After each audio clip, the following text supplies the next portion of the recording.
कहानी की शुरुआत में हम फिलाडेल्फिया के रहने वाले एक फायर फाइटर कूपर को देखते हैं। कूपर अपनी टीनेज बेटी राइली के साथ कार में जा रहा होता है। राइली ने हाल ही में स्कूल में अच्छे ग्रेड्स हासिल किए हैं और इसी खुशी में कूपर उसे रिवॉर्ड देने के लिए एक कॉन्सर्ट में ले जा रहा है। ये कॉन्सर्ट दुनिया की मशहूर पॉप स्टार लेडी रेवन का है। वेन्यू के बाहर पहुंचते ही हम देखते हैं कि वहाँ टीनेज गर्ल्स की भारी भीड़ जमा है। कूपर और राइली भी उस क्राउड का हिस्सा बन जाते हैं ताकि वो लेडी रेवन को बस से उतरते हुए देख सकें। इसके बाद वो दोनों एंट्रेंस गेट पर लाइन में लग जाते हैं। कूपर नोटिस करता है कि वहाँ रेगुलर सिक्योरिटी के अलावा कुछ और पुलिस ऑफिसर्स और गार्ड्स मौजूद हैं। उसको थोड़ा अजीब लगता है, लेकिन वो इस बात को इग्नोर करके अंदर चला जाता है। वेन्यू के अंदर एंटर करते ही कूपर देखता है कि वहाँ का माहौल बहुत ही वाइब्रेंट है, लेकिन साथ ही हर कोने में पुलिस ऑफिसर्स तैनात हैं। जब राइली वहाँ एक डांसिंग ग्रुप ज्वाइन करती है तो कूपर उसका वीडियो रिकॉर्ड करता है और उसके लिए स्नैक्स खरीदता है। बातों बातों में कूपर को पता चलता है कि राइली स्कूल में थोड़ा अकेला फील करती है क्योंकि बाकी लड़कियां उसे अपने ग्रुप्स में इंक्लूड नहीं करती हैं। कूपर उसे समझाता है और उसका मूड ठीक करने की कोशिश करता है। जैसे जैसे वो लोग वेन्यू में घूमते हैं, कूपर की नजरें बार बार एक्स्ट्रा सिक्योरिटी कैमराज और हैवी पुलिस फोर्स पर पड़ती हैं। ऐसा लगता है जैसे ये कॉन्सर्ट कम और कोई हाई सिक्योरिटी जोन ज्यादा हो। आखिरकार वो अपनी सीट्स पर पहुंचते हैं। ओपनिंग बैंड परफॉर्म कर रहा होता है और म्यूजिक का शोर काफी तेज होता है। कूपर देखता है कि ऑडिटोरियम के अंदर भी पुलिस ऑफिसर्स हर सेक्शन में घूम रहे हैं। कॉन्सर्ट शुरू होता है और लड़कियां जोर जोर से चिल्लाने लगती हैं। कूपर को इतना शोर बर्दाश्त नहीं होता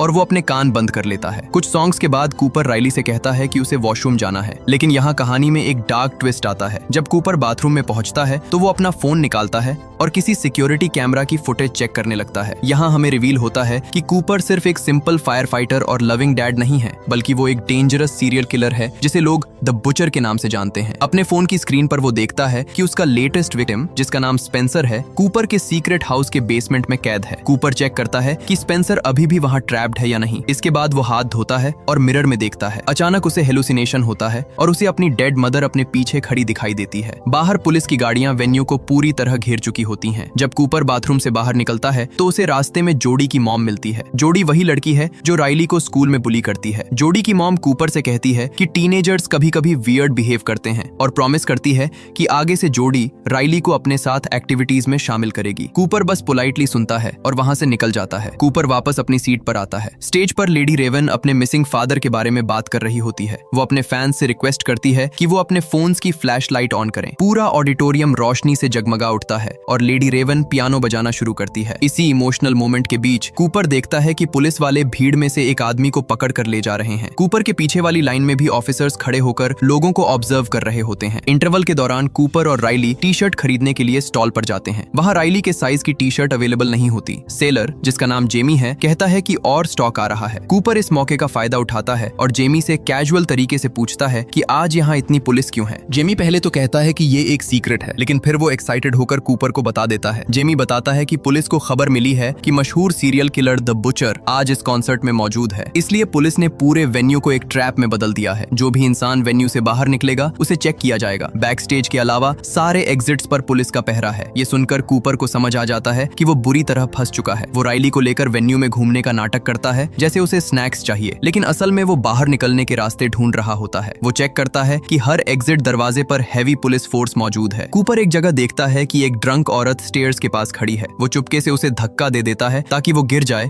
और केओस मच जाए। जैसे ही वो औरत गिरती है, एंट्रेंस पर खड़े कॉप्स उसकी मदद के लिए दौड़ते हैं। कूपर इस डिस्ट्रैक्शन का फायदा उठाकर निकलने की कोशिश करता है, लेकिन दरवाजे के बाहर उसे और भी ज्यादा ऑफिसर्स दिखाई देते हैं। मजबूरन उसे वापस अंदर आना पड़ता है। लेडी रेवन अनाउंस करती है कि अब एक स्पेशल गेस्ट आने वाला है। स्टेज के बीच में से जमीन खुलती है और एक प्लेटफॉर्म ऊपर आता है जिस पर दूसरा सिंगर होता है। कूपर उस खुले हुए हैच को गौर से देखता है और राइली से कहता है कि सोचो, अगर वो दोनों उस गड्ढे में कूद जाएं तो कितना मजा आएगा, और वो देखना चाहता है कि वो उन्हें कहाँ ले जाता है। राइली अपने डैड की इस अजीब बात पर चिढ़ जाती है और उसे वियर्ड कहती है। कूपर अपनी फ्रस्ट्रेशन छुपाता है और वहाँ से हट जाता है। वो वापस टी शर्ट स्टैंड पर जाता है और देखता है कि जेमी सप्लाई रूम की तरफ जा रहा है। कूपर उसके पीछे हो लेता है और मदद करने का नाटक करता है। सप्लाई रूम में जेमी बताता है कि वो द बुचर के केस को ऑब्सेसिवली फॉलो कर रहा है। वो अपने फोन में विक्टिम्स की हॉरिफाइंग फोटोज भी दिखाता है। जेमी बताता है कि आज सभी एम्प्लॉइज को स्पेशल ट्रेनिंग मिली है और उनका एक कोड वर्ड है हैमिल्टन, जिससे वो एक दूसरे को आइडेंटिफाई कर सकते हैं। कूपर बड़ी चालाकी से जेमी का आईडी कार्ड चुरा लेता है जब वो बॉक्सेस उठा रहा होता है। टी शर्ट लेने के बाद कूपर उसी आईडी कार्ड का यूज करके एम्प्लॉय रूम में स्नीक कर जाता है। वहाँ पुलिस ऑफिसर्स आपस में बात कर रहे होते हैं कि अगर बुचर पकड़ा गया तो उसे तुरंत सिविलियन से दूर ले जाना होगा। कूपर जेमी का कार्ड अपनी जैकेट पर लगा लेता है ताकि वो स्टाफ मेंबर लगे और ग्रुप के बीच में घुस जाता है ताकि उनकी बातें सुन सके। वहाँ पास में ही उसके लेटेस्ट क्राइम सीन की फोटो लगी होती होती है। जब एक कॉप शुगर मांगता है तो कूपर तुरंत शुगर ढूंढ कर देता है ताकि वो कोऑपरेटिव और फ्रेंडली लगे। बाहर निकलते वक्त कूपर पुलिस के बैग से एक वॉकी टॉकी चुरा लेता है। कॉरिडोर में वापस आते ही जोडी की मॉम फिर से कूपर का रास्ता रोकती है। वो गुस्सा हो जाती है जब कूपर उसे इग्नोर करने की कोशिश करता है। उनकी बहस सुनकर 2 पुलिस वाले वहां आ जाते हैं, लेकिन तभी किसी आदमी के चीखने की आवाज आती है। दोनों ऑफिसर्स दौड़कर एंट्रेंस की तरफ जाते हैं जहां कुछ कॉप्स एक आदमी को अरेस्ट कर रहे होते हैं। इस बार कूपर वहां जोसेफिन को देखता है जो एक फेमस FBI प्रोफाइलर है। अपनी सीट पर वापस आकर कूपर चुपके से एक ईयरबड लगाता है और पुलिस रेडियो सुनने लगता है। रेडियो पर कंफर्म होता है कि जिस आदमी को अरेस्ट किया गया था वो बुचर नहीं था, बल्कि एक मामूली चोर था जो पुलिस को देखकर पैनिक हो गया था। अब पुलिस ऑफिसर सीट्स के बीच में घूमकर लोगों के चेहरे स्कैन कर रहे होते हैं। रेडियो पर कूपर सुनता है कि सस्पेक्ट एक 30 साल का व्हाइट मेल है और उसके राइट आर्म पर एक एनिमल टैटू है। कूपर के हाथ पर वैसा ही टैटू होता है। वो घबरा जाता है, लेकिन किस्मत से उसे किसी लड़की के बैग पर एक ब्रेसलेट मिलता है। वो उस ब्रेसलेट को पहन लेता है ताकि उसका टैटू छुप जाए। अपने फोन पर वेन्यू का मैप चेक करने के बाद वो राइली से झूठ बोलता है कि वो अपना क्रेडिट कार्ड टी-शर्ट स्टैंड पर भूल आया है और वहां से निकल जाता है। रेडियो पर उसे सुनाई देता है कि FBI बिल्डिंग के चारों तरफ टेंट्स और बैरिकेड्स लगा रही है। कूपर फायर अलार्म खींचने का सोचता है, लेकिन वो देखता है कि एक कैमरा सीधा उस पर पॉइंट कर रहा है। रेडियो पर जोसेफिन प्रिडिक्ट करती है कि किलर अब फायर अलार्म ट्रिक यूज करने की कोशिश करेगा। ये सुनकर कूपर रुक जाता है। इसके बजाय कूपर बर्गर स्टैंड के किचन में घुस जाता है और वहां डीप फ्रायर के साथ छेड़खानी करता है। जब वो वहां से चला जाता है, एक वर्कर फ्रायर्स चेक करता है और देखता है कि गर्म ऑयल में बॉटल्स तैर रही हैं। अचानक वो बॉटल्स एक्सप्लोड हो जाती हैं और लोग डर के मारे चिल्लाने लगते हैं। इस केओस का फायदा उठाकर कूपर एक एप्रन पहन लेता है और रूफ की तरफ भागता है। रूफ पर भी पुलिस होती है। कूपर उन्हें कहता है कि किचन में एक्सीडेंट हुआ है और उसे थोड़ी हवा चाहिए थी। ऑफिसर्स रेडियो पर कंफर्म करते हैं और फिर कूपर से कोड वर्ड पूछते हैं। कूपर कॉन्फिडेंस से हैमिल्टन बोलता है। फिर भी शक होने पर वो उसका ID कार्ड मांगते हैं। एप्रन की पॉकेट में कूपर को किसी और का वॉलेट और वेन्यू कार्ड मिल जाता है, जिससे वो ऑफिसर्स को दिखाकर उनका शक दूर कर देता है। वहां से निकलने से पहले वो ऑफिसर्स से जोसेफिन के बारे में पूछता है और पता चलता है कि वो एक एक्सपर्ट प्रोफाइलर है। जब कूपर नीचे वापस आता है तो वो उस किचन वर्कर को देखता है जो पूरी तरह जल चुका है। वहां उसे फिर से अपनी माँ का हेलुसिनेशन दिखता है। इसके बाद वो राइली के पास पहुंचता है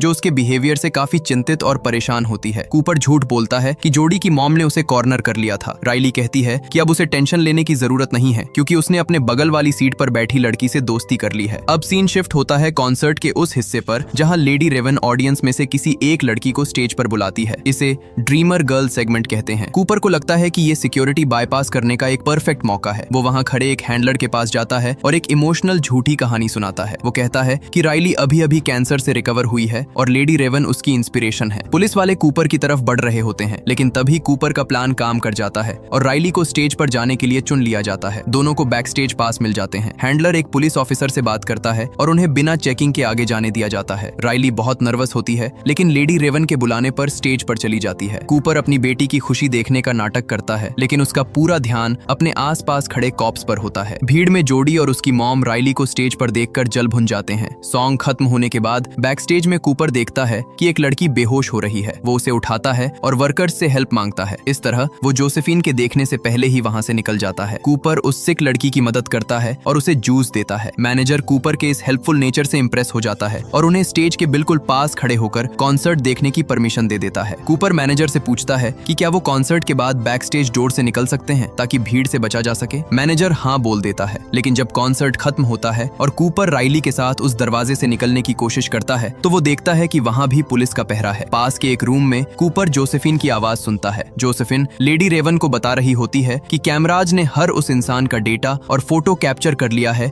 जो कॉन्सर्ट में आया था। अब कूपर डेस्परेट हो जाता है। वो लेडी रेवन के पास जाता है और रिक्वेस्ट करता है कि उसे राइली की कंडीशन के बारे में प्राइवेट में बात करनी है। वो लेडी रेवन के ड्रेसिंग रूम में जाते हैं। जैसे ही दरवाजा बंद होता है, कूपर अपना असली रूप दिखाता है। वो एडमिट करता है कि वो ही बुचर है और अपना फोन निकालकर रेवन को स्पेंसर की लाइव फीड दिखाता है। कूपर बताता है कि एक बटन दबाने से सेल में कार्बन मोनोऑक्साइड रिलीज होगी और स्पेंसर कुछ ही मिनट्स में मर जाएगा। वो रेवन को धमकाता है कि अगर उसने कोऑपरेट नहीं किया तो स्पेंसर मारा जाएगा। लेडी रेवन डर जाती है। वो बाहर खड़े टॉप्स से झूठ बोलती है कि कूपर और राइली उसके साथ उसकी लिमोजिन में जा रहे हैं। इस तरह पुलिस उन्हें चेक नहीं करती और वो वेन्यू से बाहर निकल जाते हैं। मेन एंट्रेंस पर भीड़ की चेकिंग की वजह से ट्रैफिक जैम लगा होता है। लिमो के अंदर कूपर ड्राइवर को बताता है कि उसे कहां ड्रॉप करना है, लेकिन तभी लेडी रेवन एक चालाकी करती है। वो राइली से पूछती है कि क्या वो उसका घर देख सकती है। राइली एक्साइटमेंट में अपनी मॉम को कॉल करके परमिशन ले लेती है। अब कूपर मना नहीं कर पाता और उसे जबरदस्ती स्माइल करते हुए ड्राइवर को अपने घर का एड्रेस देना पड़ता है। घर घर पहुंचकर कूपर की वाइफ रेचल और उनका बेटा उनका वेलकम करते हैं। अंदर जाते ही कूपर धीरे से रेवन को याद दिलाता है कि अगर उसने कोई होशियारी दिखाई तो स्पेंसर मारा जाएगा। डिनर टेबल पर कॉफी और केक के साथ बातें शुरू होती हैं। रेचल कॉन्सर्ट के बारे में पूछती है और लेडी रेवन बताती है कि पुलिस बुचर को पकड़ने के लिए ऑपरेशन चला रही थी। रेवन बताती है कि FBI को एक टिकट रिसीप्ट मिली थी जो बुचर के एक फेक हाउस में थी, इसलिए उन्होंने ये ट्रैप सेट किया था। वो बताती है कि जोसेफिन की प्रोफाइलिंग के हिसाब से बुचर एक व्हाइट मेल है, शक की वजह से डार्क कार चलाता है और उसका अपनी माँ के साथ रिश्ता बहुत खराब था। कूपर ये सुनकर अनकंफर्टेबल हो जाता है क्योंकि हर बात उस पर फिट बैठ रही होती है। वो कहता है कि अब देर हो रही है, लेकिन रेवन ऑफर करती है कि वो उनके पियानो पर एक गाना गाएगी। रेवन राइली को अपने पास बैठाती है और इस मौके का फायदा उठाकर उसका फोन चुरा लेती है। गाना खत्म होने पर रेवन सेल्फी लेने की बात करती है। राइली को अपना फोन नहीं मिलता तो रेवन कूपर का फोन मांगती है और फोटो लेती है। फोटो लेने के तुरंत बाद रेवन बाथरूम जाने का बहाना बनाती है और कूपर का फोन लेकर बाथरूम में घुस जाती है। कूपर समझ जाता है और दरवाजे को जोर जोर से पीटने लगता है। उसकी फैमिली उसके इस बिहेवियर से डर जाती है। बाथरूम के अंदर रेवन देखती है कि फोन अनलॉक्ड है। वो तुरंत स्पेंसर से वीडियो कॉल पर बात करती है और पूछती है कि वो आसपास क्या देख सकता है। स्पेंसर खिड़की से एक दरवाजा और एक स्टैचू डिस्क्राइब करता है। रेवन अपने फोन से इंस्टाग्राम पर लाइव स्ट्रीम शुरू कर देती है और अपने फॉलोअर्स को स्पेंसर की लोकेशन की डिटेल्स बताती है। एक फॉलोअर लोकेशन पहचान लेता है और पुलिस को इन्फॉर्म करता है। रेवन अपने ड्राइवर को भी मैसेज करके पुलिस बुलाने को कहती है। तभी कूपर के फोन का लॉक स्क्रीन वापस लग जाता है। रेवन चिल्लाकर कूपर की फैमिली को बताती है कि कूपर ही बुचर है। दरवाजे के बाहर चीखने चिल्लाने की आवाजें आती हैं। अचानक बाथरूम का दरवाजा खुलता है और कूपर वहां खड़ा होता है, बहुत नर्वस और गुस्से में। वो अपना फोन छीनता है और चेक करता है,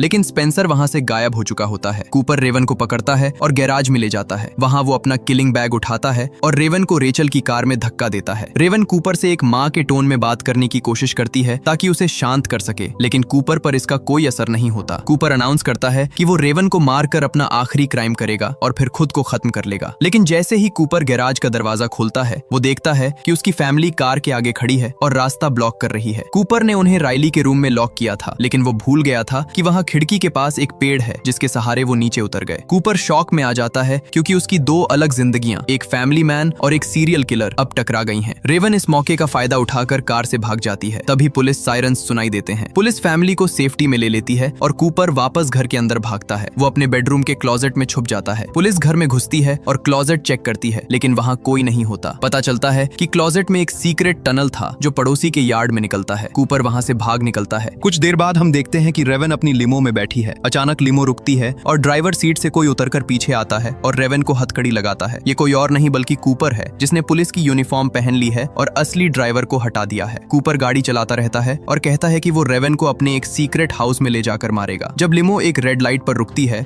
रेवन हिम्मत करके विंडो खोलती है और भीड़ को चिल्लाकर मदद के लिए बुलाती है। लोग गाड़ी को घेर लेते हैं और आगे बढ़ने नहीं देते। रेवन किसी तरह हथकड़ी तोड़ने में कामयाब हो जाती है और भीड़ में भाग जाती है। पुलिस वहां पहुंचती है और गाड़ी पर गोलियां चलाती है। गाड़ी पूरी तरह डिस्ट्रॉय हो जाती है, लेकिन जब पुलिस अंदर चेक करती है तो वो खाली होती है। कूपर वहां से भी भीड़ का फायदा उठाकर भाग चुका होता है। सीन शिफ्ट होता है और रेवन अब सेफ है और स्पेंसर से मिलती है। वहीं दूसरी तरफ रेचल अपने बच्चों को अपनी बहन के घर छोड़कर वापस अपने घर आती है। जोसेफिन उसे मना करती है, लेकिन रेचल कहती है कि उसे वहीं रहना है। रेचल किचन में चाय बना रही होती है, तभी कूपर वहां अचानक आ जाता है। कूपर को लगता है कि रेचल ने ही उसे फंसाया है। रेचल एडमिट करती है कि हाँ, उसे शक था। उसने नोटिस किया था कि कूपर के कपड़ों से हॉस्पिटल क्लीनिंग फ्लूइड की स्मेल आती थी। उसने एक बार कूपर का पीछा किया था और वहां टिकट की रिसीप्ट छोड़ी थी ताकि पुलिस उसे ढूंढ सके। कूपर गुस्से में अपना शर्ट उतारता है और एक चाकू उठा लेता है। वो रेचल को मारने के लिए आगे बढ़ता है। रेचल उसे बातों में उलझाती है और कहती है कि राइली ने जो पाई बनाई थी उसे खत्म कर लेना चाहिए। कूपर पाई खाने लगता है। वो बताता है कि कैसे उसे लोगों को मारकर शांति मिलती है। अचानक कूपर को चक्कर आने लगते हैं। उसे रियलाइज होता है कि रेचल ने पाई में वही बेहोश करने वाली दवा मिला दी थी जो कूपर अपने विक्टिम्स के लिए यूज करता था। कूपर लड़खड़ाने लगता है। उसे दरवाजे पर फिर से अपनी माँ का हेलुसिनेशन दिखता है जो उसे मॉन्स्टर कह रही है। कूपर रोता है और अपनी माँ की तरफ बढ़ता है, लेकिन तभी पुलिस वहां आ जाती है और उसे टेजर गन से शॉक देती है। कूपर एक ऑफिसर पर हमला करता है, लेकिन जोसेफिन और बाकी ऑफिसर्स मिलकर उसे काबू में कर लेते हैं। आखिरकार कूपर को हथकड़ी लगाकर घर से बाहर लाया जाता है। वो ऑफिसर्स से रिक्वेस्ट करता है कि उसे राइली की गिरी हुई साइकिल उठाने दें। ऑफिसर्स उसे अलाउ करते हैं। तभी राइली वहां आ जाती है और अपने डैड को गले लगाती है। कूपर को पुलिस वैन में बिठाया जाता है। वैन के अंदर कैमरा कूपर के चेहरे पर फोकस करता है। हम देखते हैं कि उसने साइकिल उठाते वक्त उसका एक तार चुरा लिया था। अब वो उसी तार से अपनी हथकड़ी खोल रहा है और एक शैतानी हंसी हंस रहा है। वहीं दूसरी तरफ टी शर्ट बेचने वाला जेमी न्यूज में कूपर का चेहरा देखता है और डर जाता है कि उसने एक सीरियल किलर की मदद की थी। मूवी के एंड में हम देखते हैं कि वैन चलती जा रही है और कूपर अभी भी अपनी आजादी की प्लानिंग कर रहा है। इसी के साथ ये कहानी खत्म होती है। अगर आपको ये वीडियो पसंद आई हो तो प्लीज चैनल को सब्सक्राइब जरूर करें और बेल आइकन को भी प्रेस कर दें ताकि ऐसी और वीडियोस आप तक पहुंचती रहें। देखने के लिए धन्यवाद।